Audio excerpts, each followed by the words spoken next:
Ministre e Turizmit dhe Mjedisit Mirela Kumbaro gjatë një inspektimi në vijën bregdetare të Durrësit theksoi se janë dyfishuar plazhet publike, ku sipas saj 60% e plazheve janë publike në këtë vijë bregdetare. Është vërtet që kemi bërë një ndryshim thelbësor të rregullores plazheve, në cilën dyfishojmë hapësirat e plazheve publike, të cilat do shkojnë edhe më shumë. Ka bashki që shkojnë edhe deri 80% e vijës së Bregdetit, siç ishte rasti i Lezhës, shkojnë plazhe publike.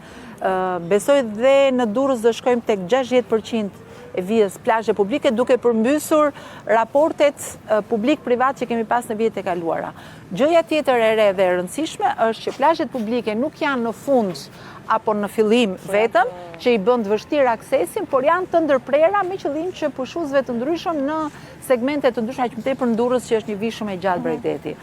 Pjesa që ne kemi shumë të rëndësishme, drejtor, është bashkëpunimi i Policisë së Shtetit me Policinë Bashkiake dhe me Agjencinë Kombëtare të Bregdetit.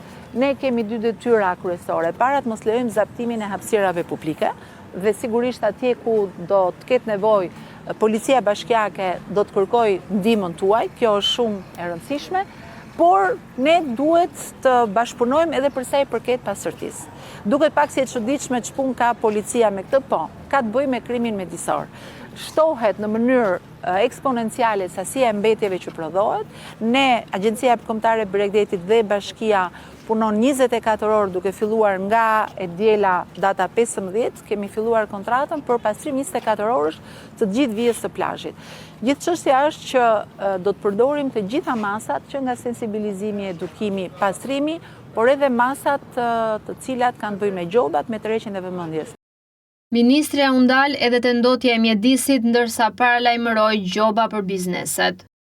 Problemi më i madh që kemi, përveç pjesës së edukimit me qytetarët, janë shpeshherë subjekte, restorante, dyqane, të cilat në momente të caktuara i hedhin mbeturinat në vende të paparashikuara. Duam që policia, sidomos policia rrugore, policia e shtetit të jetë e vëmendshme ndaj këtyre gjesteve, sepse pa bërë shembuj disa raste flagrante, ne nuk doja dalin dot të përballojmë një fluks që këtë vit do të jetë shumë më i madh.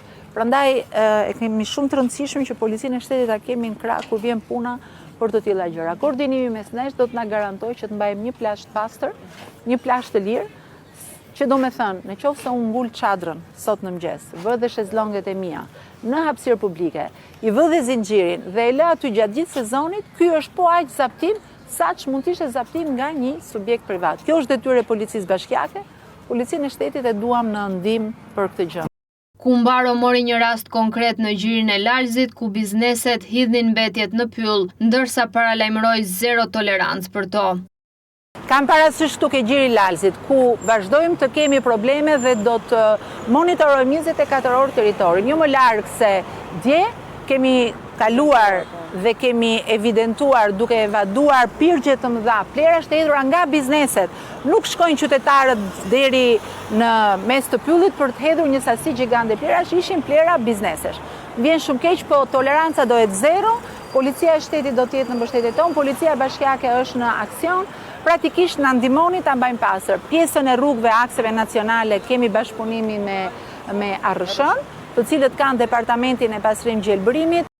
Kumbaro ndër të tjera i kërkoi policisë vëzhgim me mjetet kufitare për të bërë të mundur kontrollin e mjeteve lundruese në mënyrë që të shmangen aksidentet ujore.